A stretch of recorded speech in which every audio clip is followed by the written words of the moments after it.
Welcome to something slightly different for my channel, but at the same time slightly not.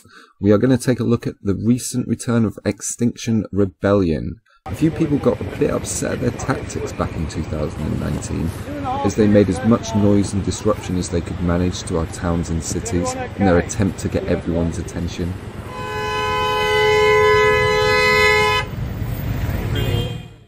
Well, now that they have that, they've turned their focus onto the powerful, demanding that they tell the truth, act upon the climate emergency facing us, and fulfill the promises they've made. The banks, the global corporations, the lying media, our fascist government, and the lobby groups that direct them. Fascists, beware of Extinction Rebellion.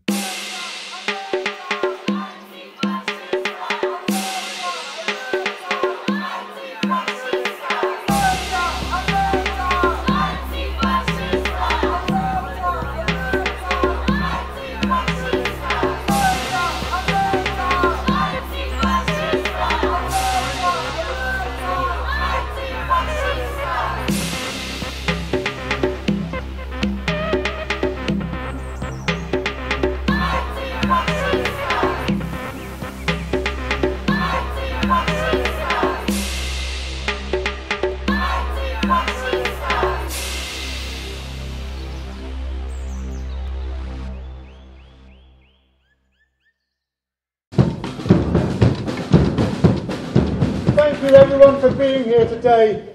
I can't say how much this means to me. 20 years I've been trying to draw attention to what these people really are. In 20 years I feel I've been banging my head against a brick wall. And now I feel there are loads of us banging our heads against a brick wall.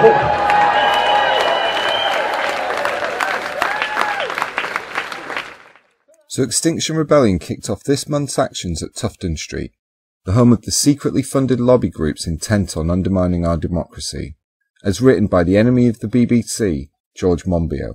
People like Carol Cadwallader and myself are now blacklisted by the BBC. I'm told by editors there that I'm on their extremist list. These people, the true extremists in our midst, get to talk every day. The 9 think tanks that reside here control the narrative by colluding on a single set of right-wing talking points in order to secure more exposure to the public. A lot of the policy making, a lot of the ideas that Dominic Cummings is credited with, a lot of the really radical right policies that this government is implementing emerge from places like this, from 55 Tufton Street, from 57 Tufton Street, from Lord North Street, from Great Smith Street, from Great George Street.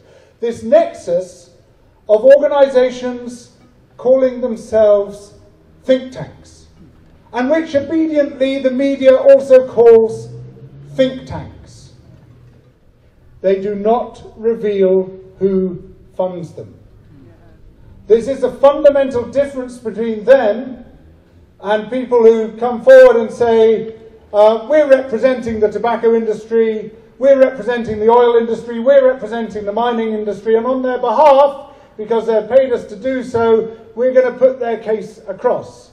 These people are doing exactly the same, but not revealing on whose behalf they are doing it. It is a fundamental principle of democracy that we should know who is speaking. And what is speaking here?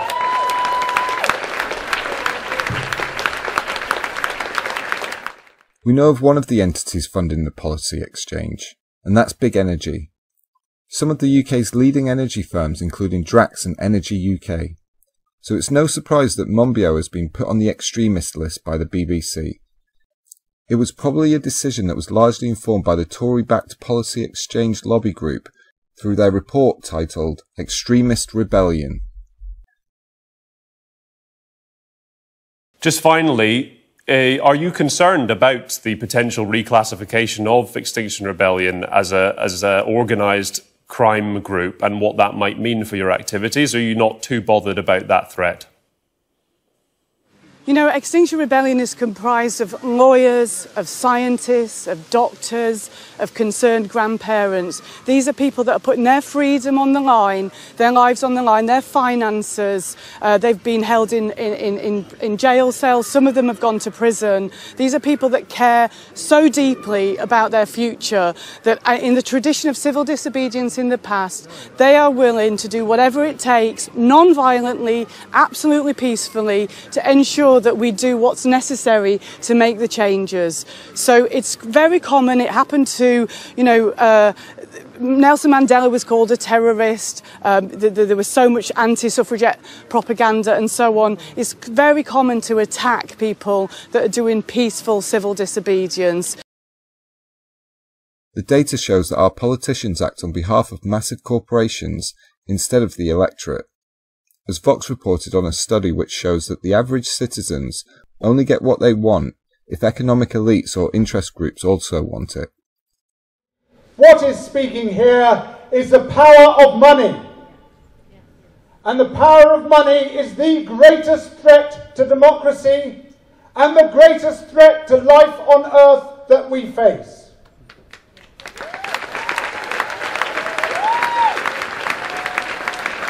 Now they have a name for the power of money, a euphemism for the power of money.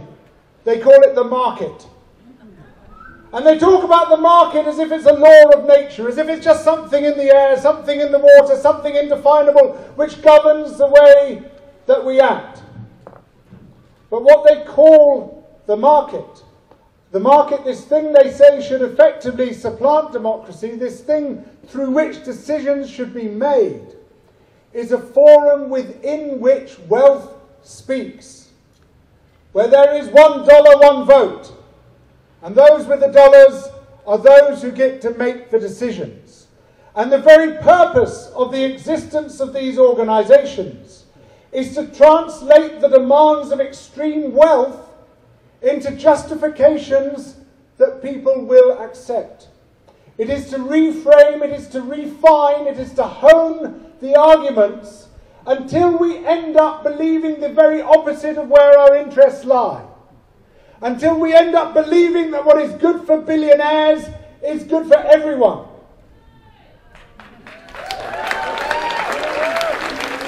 Whereas what billionaires want is the extension of their own wealth and power at the expense of everyone and everything.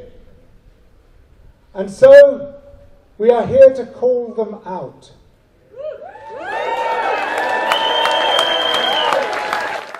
The market gets promoted constantly in our print media with endless adverts for the continuation of mass consumption. Lies and fear-mongering that distract us from the climate emergency barging through our doorstep. They'll print the odd article from Richard Attenborough, but that one article is pointless when drowned out by the hatred thrown at those non-violent rebels who are only demanding the science be finally taken seriously and climate agreements acted upon through the use of citizen assemblies. Instead, when I read The Sun a few days after the action, the first mention of Extinction Rebellion is on page 14, and it's a call out for the police to raise their game and make the rebels extinct. And to distract you into pretending you care about the environment, go visit the manufactured ocean at the Sea Life Centre instead. There's no other mention in the paper of the climate crisis. However, there is one that embodies the problem of the promotion of overconsumption in our society today. It takes actions like we've seen this week and in the past from Extinction Rebellion in order for them to really get their voices heard, in the true tradition of non-violent protest. The media are not doing a good enough job here, otherwise Extinction Rebellion wouldn't be doing what we're doing. You know, you've had just this week the Daily Mail having a headline saying, Boris says, let's get Britain flying again. No, we have to change our ways, we have to behave differently. The Sun ran a campaign to back fracking because the Murdochs had their money in the fracking industry, and yet James Murdoch, the son of Rupert Murdoch, actually resigned over his father's climate denial and pushing a climate unfriendly agenda. I imagine this was a first-time airing for Sky News, of the fact that the notorious climate science denying media mogul, Rupert Murdoch's son, has resigned due to his frustration with some of News Corp and Fox's coverage of the topic. They are particularly disappointed with the ongoing denial of the role of climate change among the news outlets in Australia, given obvious evidence to the contrary. That was according to an official family spokesperson. Scientists are as sure of the link between human activity and climate change as they are of the link between smoking and cancer. If that acknowledgement of the science eventually led to a ban on the advertisement of smoking, then surely we also need a ban on the advertisement of polluting industries. Instead, in our current media, we have the opposite. Hello there, I'm Stephen Fry. It's sickening how much money is being spent on think tanks and professional lobbyists to spread confusion, lies and doubt on the subject of man-made climate change and its horribly real threat. These people and the huge corporations funding them are utilising exactly the same playbook that Big Tobacco used to sow doubt and confusion over the clear scientific evidence that had emerged about smoking and health. It worked for a while, and hundreds of thousands who could have been saved died early as a result. The truth will always out in the end, though. Eventually, even the vested interests trying to discredit Extinction Rebellion and its supporters, even they won't be able to keep lying. But by then, so much terrible damage will have been done to our planet and to millions of its citizens. It's important to get the truth out about Extinction Rebellion in any way we can, especially with these actions that target the press, as they expose the inadequacies of those who are supposed to be reporting the truth for us. Holding the powerful to account is real journalism. But when the media becomes the powerful, we then allow ourselves to be fed the propaganda. Ignoring the truth like I've shown Rupert Murdoch's son to do is nonsense propaganda, and for Piers Morgan on Good Morning Britain to misdirect from the issue by trying to make it all about himself is also nonsense propaganda. How much have the press taken the government to task on the fact that they're not educating people, they're not decarbonising the economy, they don't have a plan? You know, how much of the media actually helped with this? Let me ask you, look, you've got a nice wooden thing behind you. What's that made of? Oh, Piers, don't do this. You did this to Skeena about TVs. Just ask you a question. What's it made of? Are you talking about a set of shelves behind me, Piers? They're made of wood, right? About civilization. How many trees have you destroyed for that? This is stupid. Don't be stupid. My issue again with none of you actually practice what you preach, do you? You all guzzle power. You all have wooden shelving from IKEA or whatever. You all do the opposite actually to what you preach to the rest of us. If you're going to shut down newspapers, which I love and have worked in for a lot of my life, I'm entitled to ask you where you get all your wooden ornaments from, aren't I? And you don't want to answer because it's embarrassing because you don't practice what you preach. The public, Piers, and my understanding of you is that as a journalist, you think it's a journalist's job to uncover the truth, and I think that's something that you've been quoted as saying. I just asked you a question you refused to answer. How can I uncover the truth if you don't answer the question? Where did it come from? Where did your wooden ornament come from? I don't own the furniture in this house. I live in a shared house, so that belongs to somebody else. But if you would like to speak... Surely your principle would mean you'd want to get rid of it and put some more sustainable artefacts in your property. My point is, a lot of you lead very different lives to the ones you keep lecturing us to lead, and that doesn't help. If you want to be... about the life they should lead, Piers. We're lecturing the government on how they should act and how things need to be changed. We've been told that we need to see a fundamental change in all aspects of all lives all over the planet within a very, very short time frame. And I don't know about you, but the only thing that I've seen recently that's changed anything is COVID. Okay. And it's proved next time I interview you, I hope to see those. He just can't help but make an idiot out of himself by doubling down on the shelf nonsense, can he? Anyway, stay tuned for my next video where I'll be joined by some of those who were arrested for their roles in blocking the papers last weekend. They will have their voices heard, whether the media likes it or not. So tonight Extinction Rebellion is outside this printing press which prints The Sun, The Times, The Financial Times, The Telegraph and The Daily Mail. And we're blocking it because these papers have consistently failed to report the climate and ecological emergency accurately. Just 5 billionaires own 70% of the British media. They could bring us all together to fight the climate and ecological crisis. But instead they sell easy stories of fear, confusion and division, all the while pretending to be the voice of the ordinary British public. The facts have been clear for decades. They report on the consequences, but not the underlying causes. On that, the silence is deafening. Our demand is only that they do what they already claim to do. Tell the truth. We've located News Corps printing presses all over the country to expose the truth and stem the spread of misinformation. I'm scared, yes. I'm taking action that will result in my arrest, and I'm afraid of the consequences facing me personally. But I'm terrified of the unfolding climate crisis, and I know that nothing will ever change unless we fight for it. The fact is, nobody else is holding these institutions to account, so we are left with no other option but to put our bodies on the line.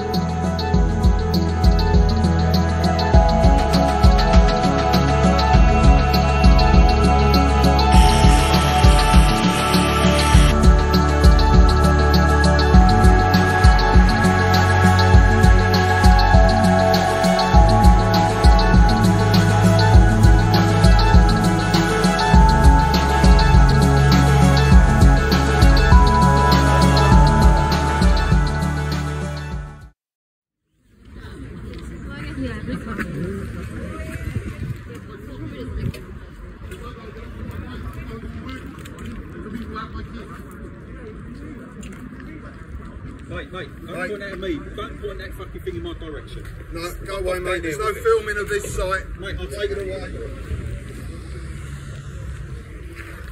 I said, take it away.